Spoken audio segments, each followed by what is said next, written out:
आज मैं आपके साथ विदाउट ओवन 2 चॉकलेट केक की रेसिपी शेयर कर रही हूँ। तो एक ही बैटर से हम 2 केक रेडी करेंगे, जिसमें हम कप केक बनाएंगे और दूसरे केक को सेम बैटर से पैन में बेक करेंगे और इसे हम सिर्फ 20 मिनट में रेडी करने वाले हैं, और वो भी मार्केट से कहीं बेहतर सॉफ्ट, मॉइस्ट और फ्लफी बनाएंगे। तो जल्दी से इस टेस्टी चॉकलेट केक को बनाने के लिए इंग्रेडिएंट्स नोट कर लीजिए। नीचे डिस्क्रिप्शन बॉक्स में मैंने इंग्रेडिएंट्स दिए हैं, वहाँ आप चेक कर लीजिए। तो चलिए बनाना स्टार्ट करते हैं। तो यहाँ मैंने 1 कप मैदा लिया है, इसे छान लेंगे ताकि इसमें कोई भी एयर ना रहे। केक को बनाने के लिए कुछ टिप्स एंड ट्रिक्स होते हैं, जिसे आप फॉलो करेंगे तो केक कभी भी खराब नहीं होगा। अब 1/3 कप शुगर पाउडर डालेंगे। तो फर्स्ट टिप ये है कि हमें हर चीज़ को अच्छी तरह से छान कर लेना है, जिसकी वजह से इसमें कोई भी एयर नहीं रहती है और केक भी हमारा बहुत सॉफ्ट बनता है। अब 1 टीस्पून बेकिंग पाउडर डालेंगे और 1/4 से भी कम बेकिंग सोडा डालेंगे, इसे भी छान लेंगे। 1/4 कप कोको पाउडर और 1/4 टीस्पून नमक डालकर इसे भी छान लेंगे। अब इन सबको अच्छी तरह से मिक्स करेंगे। इसे प्री मिक्स केक बैटर भी कहते हैं, क्योंकि इस ड्राई बैटर को हम फ्रिज में स्टोर भी कर सकते हैं, लेकिन सिर्फ एयरटाइट कंटेनर में। तो जब भी हमें केक बनाना हो इसे यूज़ कर सकते हैं। तो बैटर अच्छी तरह से मिक्स हो चुका है, अब इसे साइड में रख लेंगे। अब दूसरे बाउल में एक अंडा लेंगे। आप अंडे की जगह 4 टेबल स्पून दही भी ले सकते हैं। 1/4 टीस्पून विनेगर एसेंस डालेंगे और इन दोनों को अच्छी तरह से मिक्स करेंगे। हमें इसे इतना मिक्स करना है कि इसमें झाग आ जाए। तो नेक्स्ट टिप ये है कि केक बनाने के लिए जो भी इंग्रेडिएंट्स लेंगे हम, वो नॉर्मल टेम्परेचर का होना चाहिए, यानी अंडा, विनेगर, सारी चीज़ें हमें नॉर्मल टेम्परेचर की चाहिए। तो इसे मैंने अच्छी तरह से बीट कर लिया है, इसमें झाग आ चुका है। अब 1/4 कप वेजिटेबल ऑयल डालेंगे। अब इसे भी अच्छी तरह से मिक्स कर लेंगे। अब जो हमने पहले ड्राई बैटर बनाया था उसे 3 टाइम थोड़ा थोड़ा करके डालेंगे और मिक्स करते रहेंगे। केक का बैटर ठीक हो चुका है। तो यहाँ मैंने 1 कप दूध लिया है, इसे भी थोड़ा थोड़ा डालकर मिक्स करेंगे। तो 3rd टाइम मैंने ड्राई पाउडर पूरा डाल दिया है। फिर से इसमें थोड़ा सी दूध डालेंगे और मिक्स करेंगे। तो केक का बैटर रेडी हो गया है। इसकी कंसिस्टेंसी इतनी ही होनी चाहिए। हमने जो 1 कप दूध लिया था, सिर्फ आधे से थोड़ा और दूध डाला है, यानी 1 कप में दूध बच चुका है। इसीलिए थोड़ा थोड़ा ही दूध डालिएगा ताकि इसकी कंसिस्टेंसी बराबर रहे। तो यहाँ केक को बेक करने के लिए मैंने 5 कप लिए हैं। अब इसे ऑयल या बटर से ग्रीस करेंगे। ये कप आपको मार्केट में आसानी से मिल जाते हैं। अब इसमें केक का बैटर डालेंगे। जितनी भी बड़ी कप हो आप उसे हाफ फिल करिएगा, वरना बेक होने के बाद इसका बैटर ओवरफ्लो हो जाएगा। तो नेक्स्ट टिप ये है कि जब भी हम केक का लिक्विड बैटर रेडी करते हैं तो आगे का स्टेप फास्ट कीजिएगा, क्योंकि हमने इसमें बेकिंग पाउडर और बेकिंग सोडा डाला था, तो ये जल्दी एक्टिव हो जाता है और ये एक्टिव होने की वजह से केक अच्छी तरह से बेक नहीं होगा। या फिर आप जिस चीज़ में भी बेक करने वाले हो तो उस चीज़ को पहले से ग्रीस करके रखिए, ताकि बैटर रेडी हो जाने के बाद हम इसे जल्दी से बेक कर दें। तो यहाँ मैंने कढ़ाई को 5 मिनट पहले से ही प्रीहीट कर लिया था। कढ़ाई के अंदर प्लेट रखी थी, प्लेट को भी साथ में मैंने प्रीहीट कर लिया था। अब इसके अंदर कप केक डालेंगे। मैंने प्लेट के नीचे रिंग नहीं रखी है, क्योंकि रिंग रखने के बाद प्लेट और ऊपर हो रही थी, इसीलिए मैंने सिर्फ प्लेट रखी है। अब इसे ढककर स्लो फ्लेम पर 20 मिनट के लिए बेक होने के लिए रख देंगे। एक और टिप कि जब भी हम केक को विदाउट ओवन बेक करने वाले हो तो जिस चीज़ से भी हम इसे ढकेंगे वो मोल्ड को टच नहीं होनी चाहिए, क्योंकि जैसे ही केक बेक होगा तो वो फूलने लगेगा और ऊपर से वो ढक्कन को टच होगा, जिसकी वजह से इसमें वेपर्स जमा हो जाएंगे, यानी लीड के ऊपर पानी जमा हो जाएगा, जिसकी वजह से केक ऊपर साइड से गीला हो जाएगा। तो जिस चीज़ को भी आप ढक रहे हो तो मोल्ड और ढक्कन के बीच में गैप होना चाहिए। तो 20 मिनट बाद इसे देखते हैं। अब इसी बैटर को हम पैन में बेक करेंगे, यानी किसी मोल्ड के। यहाँ मैंने नॉनस्टिक पैन लिया है। आप चाहे तो एल्युमिनियम का पैन भी ले सकते हैं। इसे भी बटर या ऑयल से ग्रीस कर लेंगे। अब जितना भी केक का बैटर बचा है हम इसमें डाल देंगे। देखिए इसका बैटर कितना क्रीमी बना है, यानी बैटर में कोई भी लम्स नहीं होना चाहिए। थोड़ा टैप करेंगे। अब गैस की फ्लेम बिल्कुल स्लो कर लेंगे और ढककर इसे भी 20 मिनट के लिए बेक करेंगे। हमें इसे इतना स्लो रखना है कि चावल को हम जब दम के लिए रखते हैं जितनी स्लो फ्लेम रहती है उतनी ही रखेंगे। अगर हम इसे नॉर्मल स्लो रखेंगे तो केक जल जाएगा, इसीलिए इसकी फ्लेम बहुत ही स्लो रखिए। तो 20 मिनट बाद इसे भी देखते हैं। तो कप केक को रखे हुए हमें 20 मिनट हो चुके हैं। देखते हैं। अब इसमें स्टिक डालकर देखते हैं। स्टिक बिल्कुल क्लियर निकली है, यानी कप केक अच्छी तरह से बेक हो चुके हैं। अब गैस की फ्लेम बंद कर देंगे और इसे बाहर निकाल कर ठंडा कर लेंगे। इन केस के अगर आपका केक बेक नहीं हुआ हो तो फिर से 10 मिनट के लिए इसे बेक करिएगा सेम फ्लेम पर। अब पैन वाला केक देखते हैं। इसमें भी स्टिक डालकर देखेंगे, ये भी बिल्कुल क्लियर है। अगर आपके पास स्टिक अवेलेबल ना हो तो आप नाइफ डालकर भी देख सकते हैं। 10 मिनट तक इसे यूं ही पैन में रहने देंगे। 10 मिनट बाद इसे प्लेट में रखकर टर्न कर लेंगे। जैसे ही ये ठंडा होता है तो केक लूज होने लगता है और ये पैन को छोड़ देता है। अब इन दोनों को फैन के नीचे रूम टेम्परेचर पर आने के लिए रख देंगे। तो जब तक हम केक की फ्रॉस्टिंग रेडी करते हैं, तो यहाँ मैंने 1 कप व्हिप क्रीम ली है। अब इसे मशीन से बीट करेंगे। आप इसे हैंड विस्कर से भी विस्क कर सकते हैं, लेकिन थोड़ी मेहनत और थोड़ा टाइम जाएगा। मशीन से ये 5 से 7 मिनट में रेडी हो जाती है। देखिए कितनी थिक फ्रॉस्टिंग बनी है। हमने इस व्हिपिंग क्रीम में कुछ भी ऐड नहीं किया है। व्हिपिंग क्रीम भी आपको मार्केट में आसानी से मिल जाती है। अब इसे मैं पाइपिंग बैग में ट्रांसफ़र कर रही हूँ। ये बहुत ज़्यादा थिक बनी है। देखिए स्पून से निकल भी नहीं रही है। ये बहुत ही अच्छी व्हिप क्रीम है। अगर आपको इस व्हिप क्रीम का लिंक चाहिए तो नीचे डिस्क्रिप्शन में मैं दे रही हूँ। आप इसे एक टाइम लाकर 6 महीने तक डीप फ्रीज में रख सकते हैं। जब भी इसे यूज़ करना हो तो निकाल कर बीट कर लीजिए और बाकी का बचा हुआ किसी एयर टाइट कंटेनर में डीप फ्रीज़र करके रख दीजिए। तो केक भी ठंडे हो चुके हैं। अब इस पर डेकोरेट करते हैं। मैंने कोई भी नोजल्स नहीं लगाए हैं। सिंपल पाइपिंग बैग को मैंने कट कर लिया है और इसी तरह राउंड करते हुए इसे ऊपर ले लिया है। तो फ्रॉस्टिंग हो गई है। अब इस पर गोल्डन केक स्प्रिंकल डालेंगे। ये भी आपको आसानी से मिल जाता है। आप चाहे तो फ्रॉस्टिंग के ऊपर चोको चिप्स भी डाल सकते हैं। आपको जिस तरह का भी डेकोरेट करना हो आप इसे कर सकते हो, या फिर इससे और अच्छा भी कर सकते हो। तो कप केक रेडी हो गए हैं। अब इसे डेकोरेट करते हैं। मैंने कुछ सोचा नहीं और यूं ही डेकोरेट कर दिया है। आप चाहे तो इससे अच्छा भी डेकोरेट कर सकते हैं। अब इस पर भी केक स्प्रिंकल डालेंगे। तो दोनों चॉकलेट केक भी रेडी हो चुके हैं। ये बहुत ही मॉइस्ट और सॉफ्ट बने हैं। अंदर से भी इनका टेक्सचर बहुत ही अच्छा आया है। तो जिनके पास भी ओवन ना हो तो वो बेझिझक इसे ट्राई करिए। यकीन मानिए ये ओवन से भी बहुत अच्छे बने हैं। तो चाहे बर्थडे हो या पार्टी, इस टेस्टी चॉकलेट केक को घर में बनाकर सेलिब्रेट कीजिए। लेकिन केक को बनाते वक्त टिप्स एंड ट्रिक्स को ज़रूर फॉलो कीजिए, तभी ही आपका केक विदाउट फेल बनेगा। तो इसे ज़रूर ट्राई करिए। आज मैं आपके साथ चिकन बॉल ब्रेड की रेसिपी शेयर कर रही हूँ, जिसे हम बिल्कुल नए तरीके से बनाने वाले हैं, जो खाने में बहुत ही टेस्टी भी बनता है। आप इसे घर के फंक्शंस में भी रेडी कर सकते हैं, क्योंकि ये बहुत ही कम खर्च में ढेर सारे बन जाते हैं। चिकन बॉल्स अंदर से जूसी और ब्रेड ऊपर से बहुत ही सॉफ्ट बनते हैं। तो जल्दी से इस रेसिपी के इंग्रेडिएंट्स नोट कर लीजिए, मैंने नीचे डिस्क्रिप्शन बॉक्स में दिए हैं।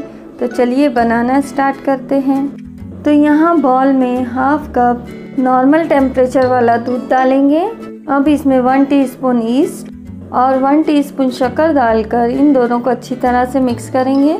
याद रखिए कि दूध में शक्कर और ईस्ट अच्छी तरह से घुल जानी चाहिए। अब इसमें 2 कप मैदा डालेंगे, 1/4 टीस्पून नमक और एक अंडा डालकर इन सबको अच्छी तरह से मिक्स करके एक डो रेडी कर लेंगे। अगर पानी की ज़रूरत होगी तो ही पानी डालिएगा, वरना इसमें डो रेडी हो जाएगा। तो डो रेडी हो गया है। अब इस पर थोड़ा सी ऑयल लगाएंगे। अब इसे ढककर 1 से 1.5 घंटे के लिए किसी गर्म जगह पर रख देंगे ताकि ये डो डबल हो जाए। तो जब तक हम चिकन बॉल्स रेडी कर लेते हैं। तो यहाँ मैंने 300 ग्राम बोनलेस चिकन लिया था और इसके छोटे पीस करके इसे चॉपर में चॉप कर लिया है। आप चाहे तो इसे मिक्सर ग्राइंडर में भी ग्राइंड कर सकते हैं। मैंने इसे हैंड चॉपर में चॉप किया है और बहुत ही आसानी से ये बारीक भी हो गया है। अब इसे मैरिनेट करेंगे। तो यहाँ मैंने 1 टीस्पून अदरक लहसुन का पेस्ट डाला है, 1 टीस्पून काली मिर्च powder, 1 teaspoon chilli flakes, half teaspoon नमक, 1 teaspoon oregano, 1.5 tablespoon bread crumb, half teaspoon लाल मिर्च पाउडर। अब इन सबको अच्छी तरह से मिक्स करेंगे ताकि सारे मसाले इसमें अच्छी तरह से मिक्स हो जाएं। अब अगर आपके पास टाइम है तो इसे आधे घंटे के लिए रख दीजिए, वरना इसे डायरेक्ट भी बना सकते हैं। मैंने इसे डायरेक्ट ही बनाया है। अब इसके बहुत ही छोटे से बॉल्स बनाएंगे। जिस तरह तिल के लड्डू का साइज़ होता है उसी तरह का साइज़ बनाएंगे और एक प्लेट में इसे रखते जाएंगे। तो देखिए माशाल्लाह 300 ग्राम चिकन में इतने सारे चिकन बॉल्स रेडी हो गए हैं। तो अब इन सबको फ्राई करेंगे। तो यहाँ मैंने पैन में ऑयल को अच्छी तरह से गरम कर लिया है। अब गैस की फ्लेम मीडियम कर लेंगे और सारे चिकन बॉल्स डाल देंगे। अब गैस की फ्लेम फास्ट कर लेंगे और सारे चिकन बॉल्स को स्पून से हिलाते हुए इसे फ्राई कर लेंगे। इनका कलर लाइट गोल्डन हो जाने तक ही इसे फ्राई करना है। तो गैस की फ्लेम फास्ट ही रखिए और इसी तरह इसे हिलाते हुए फ्राई कर लीजिए। तो देखिए इसका कलर लाइट गोल्डन हो चुका है। अब इसे निकाल लेंगे। हमने सारे चिकन बॉल एक ही साथ में फ्राई किए थे। प्लेट में इसे निकाल कर ठंडा होने के लिए रख देंगे। तो अब डो भी रेडी हो गया है। इसे थोड़ा हाथों से पंच कर लेंगे। सारा डो निकाल लेंगे और इस पर थोड़ा सूखा आटा लगाएंगे। उंगलियों से प्रेस करते हुए इसे स्प्रेड करेंगे। अब बेलते हुए इसे स्क्वायर शेप देंगे। जिस तरह रोटी को हम बेलते हैं उसी साइज़ का हम इसे बेलेंगे। डो को हम जितना ज़्यादा रखेंगे उतना ही सॉफ्ट बनता है। बहुत ही आसानी से ये बेले जा रहा है। तो इसे बेल लिया है। अब इसे नाइफ लेके छोटे छोटे स्क्वायर शेप में कट करेंगे। साइड के डो को भी शेप देंगे और इसे निकाल लेंगे और बचे हुए डो को फिर से यूज़ करेंगे। अब डो का एक पीस लेंगे और इस पर जो हमने चिकन बॉल्स फ्राई किए थे इसे रखेंगे। याद रखिए कि चिकन बॉल्स ठंडे होने चाहिए, वरना जब आप इसे बेक करोगे तो आपका ब्रेड फूलेगा नहीं। तो चिकन बॉल्स को इसी तरह चारों तरफ से फोल्ड कर लेंगे। बिल्कुल हल्के हाथ से इसे फोल्ड करिएगा, वरना डो एक तरफ मोटा और एक तरफ पतला हो जाएगा। अब हल्के हाथ से इसी तरह इसे गोल करिए। तो इसी तरह सारे बॉल्स रेडी करके बेकिंग ट्रे पर बटर पेपर रखकर इसे रख दीजिए। इसे फोल्ड करना भी बहुत आसान है, बच्चे भी कर सकते हैं। तो देखिए हमने जितना भी डो लिया था चिकन बॉल्स के लिए बिल्कुल बराबर है, ना ही डो बचा और ना ही चिकन बॉल्स। अब इसे कपड़े से ढककर 10 मिनट के लिए रेस्ट के लिए रख देंगे। तो जब तक मैं ओवन को 200 डिग्री पर 10 मिनट के लिए प्रीहीट कर लेती हूँ। देखिए 10 मिनट हो चुके हैं और माशाल्लाह ये अच्छी तरह से फूल भी गए हैं। अब यहाँ मैंने एक अंडे की पीली जर्दी ली है। इसे अच्छी तरह फेंट कर ब्रश से इसे लगाएंगे। इस तरह पीली जर्दी लगाने से बेक होने के बाद इसका कलर बहुत अच्छा आता है। तो ब्रेड को मैंने अच्छी तरह से ब्रश कर लिया है। अब इस पर थोड़े से सफ़ेद तिल डालेंगे। तो अब ये बेक करने के लिए रेडी है।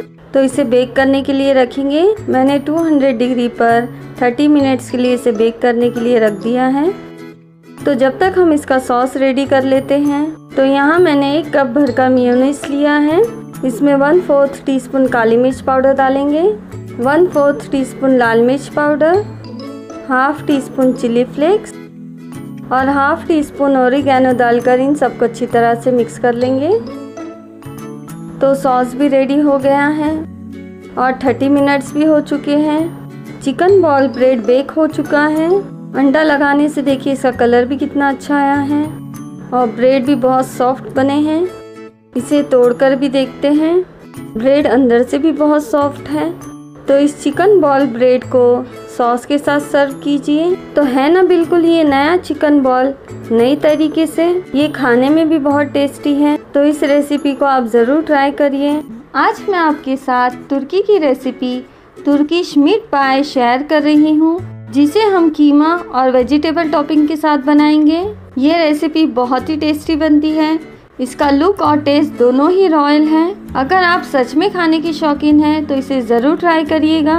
और इस रेसिपी की एक खास बात ये भी है कि हमें ब्रेड या रोटी बनाने की कोई ज़रूरत नहीं, क्योंकि हम इसमें कीमा और ब्रेड दोनों ही रेडी करते हैं। तो इसे बनाने के लिए मैंने इंग्रेडिएंट्स नीचे डिस्क्रिप्शन बॉक्स में दिए हैं, वहाँ आप चेक कर लीजिए। तो चलिए बनाना स्टार्ट करते हैं।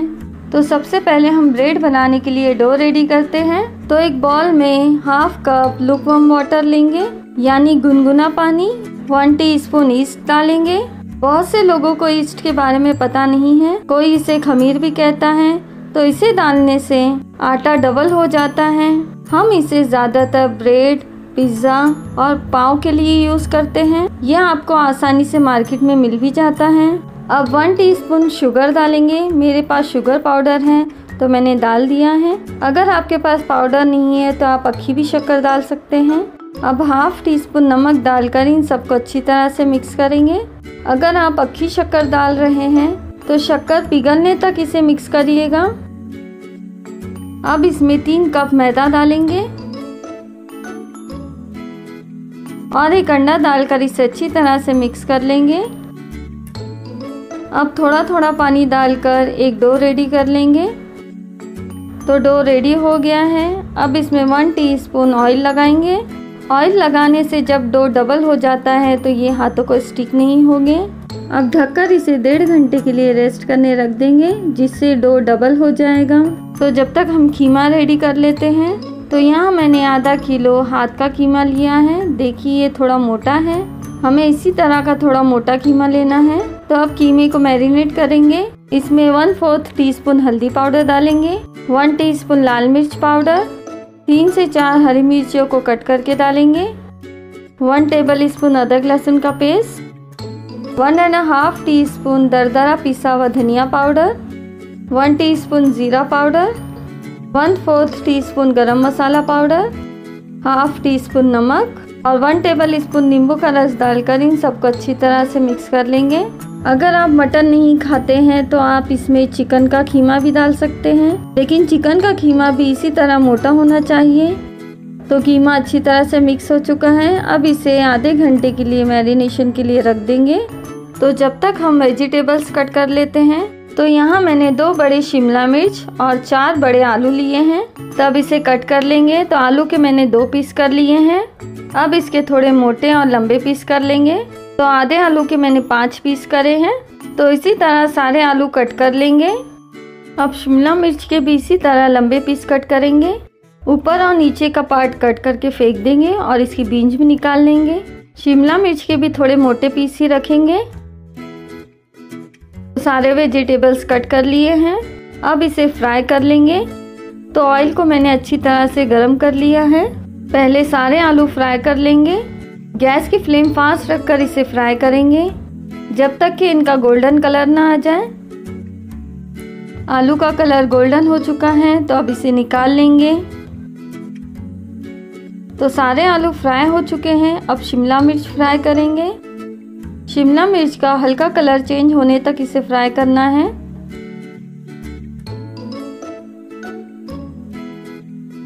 तो इनका कलर चेंज हो चुका है। अब इसे निकाल लेंगे।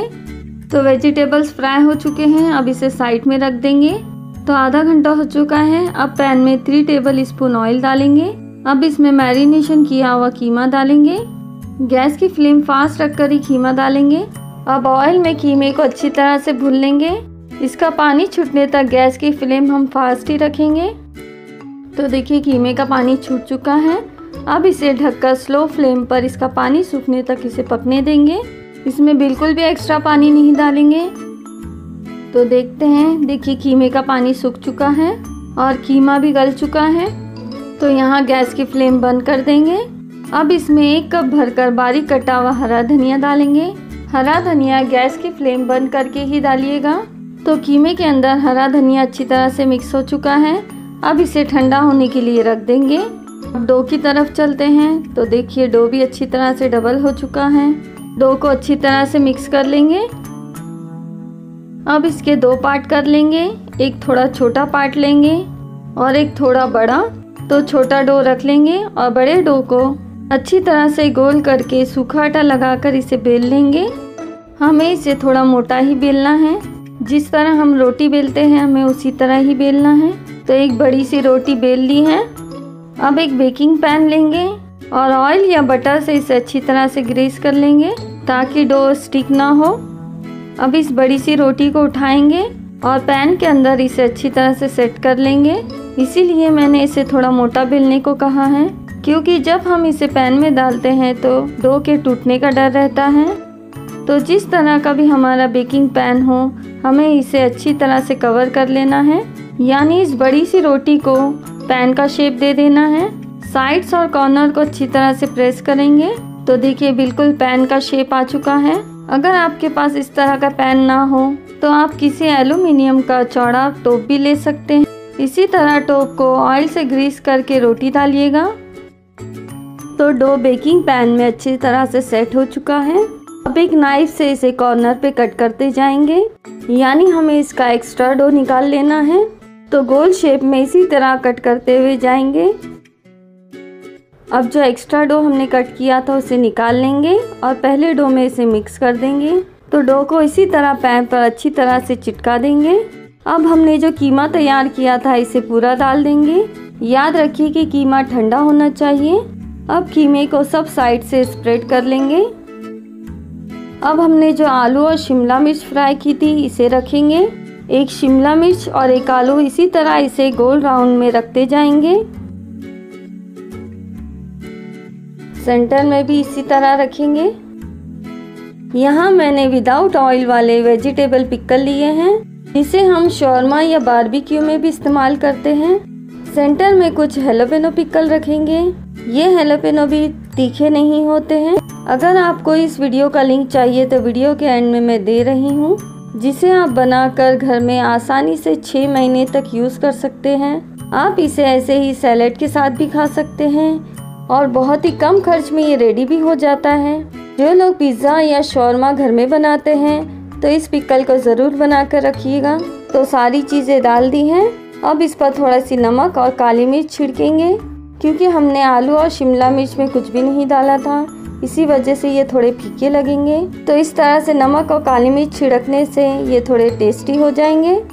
तो हमने जो बाकी डो बचा कर रखा था इसे भी बेल लेंगे। तो सूखा आटा लगाकर इसे भी थोड़ा मोटा ही बेलेंगे। अब इस रोटी को उठाकर बेकिंग पैन पर रख देंगे और राउंड शेप में इसे अच्छी तरह से सेट कर लेंगे। इसीलिए मैंने थोड़ी मोटी रोटी बेलने के लिए कहा था, क्योंकि जब हम इसे सेट करते हैं तो ये स्ट्रेच होती जाती है। अब फिर से नाइफ लेकर इसे कट करेंगे। सेम इसी तरह इसे राउंड शेप में कट करना है। तो अब दोनों डो मिक्स हो चुके हैं। अब इसे करंजी का शेप देंगे, यानी जिस तरह हम पूरी बनाते हैं उसमें शेप देते हैं, सेम उसी तरह इसे शेप देंगे। अगर आपको ये शेप बनाने जम नहीं रहा हो तो आप दोनों डो को थोड़ा सी पानी लगाकर स्टिक कर लीजिए, जिसकी वजह से ये दोनों डो भी खुलेंगे नहीं। वैसे तो इसे बनाना बहुत आसान है। तो इसी तरह राउंड शेप में इसे शेप देते जाएंगे।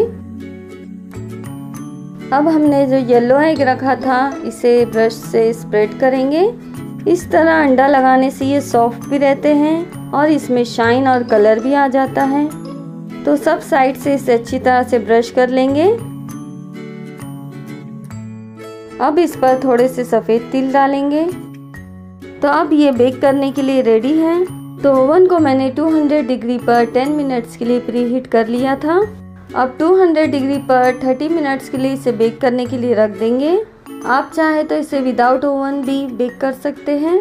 मेरा बेकिंग पैन थोड़ा बड़ा था, इसी वजह से मैंने इसे ओवन में डाला है। आप चाहे तो इसे विदाउट ओवन भी बेक कर सकते हैं। आप एक बड़ा सा टॉप लेकर इसमें रिंग रखकर 5 मिनट के लिए स्लो फ्लेम पर प्रीहीट कर लीजिए। उसके बाद 30 to 35 मिनट्स के लिए इसे स्लो फ्लेम पर ही बेक करने के लिए छोड़ दीजिए। मैंने विदाउट ओवन भी बहुत सी चीज़ें बनाई हैं, जैसे पिज़्ज़ा और गार्लिक ब्रेड भी। तो आपको अगर इस तरह बनाना हो तो वीडियो के एंड में मैं इसका लिंक दे रही हूँ, आप विदाउट ओवन भी इसे रेडी कर सकते हैं। तो तुर्किश मीट पाई बेक हो चुका है। माशाल्लाह ओवन खोलते ही बहुत ही अच्छी खुशबू आ रही है और इसका कलर भी बहुत अच्छा आया है। अब बिना धार वाली कोई चीज़ लेंगे और पैन से इस तरह से इसे अलग करेंगे। वैसे भी हमने इसे ऑयल से ग्रीस किया था, तो ये बेकिंग पैन को आसानी से छोड़ देगा। तो इसी तरह राउंड शेप करते हुए इसे अलग करेंगे।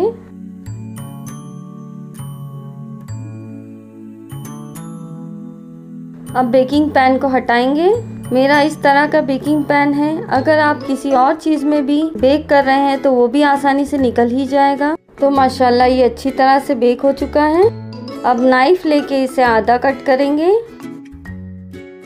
आधे ब्रेड को एक साइड से ऊपर करेंगे। ये बहुत ही गर्म है। माशाल्लाह बहुत ही अच्छा बना है और खुशबू भी बहुत अच्छी आ रही है। आपको ये ब्रेड अंदर से वाइट लग रहा है, लेकिन ये कच्चा नहीं है। कीमे की मॉइस्चर की वजह से ये थोड़ा गीला लग रहा है, लेकिन 5 मिनट में ये ठीक हो जाएगा। तो माशाअल्लाह ये तुर्किश मीट पाई लुक वाइज और टेस्ट वाइज दोनों में बेस्ट है। इतनी क्वांटिटी का मीट पाई 4 लोग आसानी से खा सकते हैं। तो इस टेस्टी तुर्की रेसिपी को आप कब ट्राई कर रहे हो, और अगर कभी आप इसे ट्राई करोगे तो मुझे कमेंट में ज़रूर बताइएगा कि आपको कैसा लगा और कैसा बना। तो अगर आपको मेरी रेसिपी अच्छी लगी हो तो लाइक, शेयर एंड सब्सक्राइब भी ज़रूर कीजिए। तो फिर मिलते हैं एक नई रेसिपी के साथ। अल्लाह हाफिज़।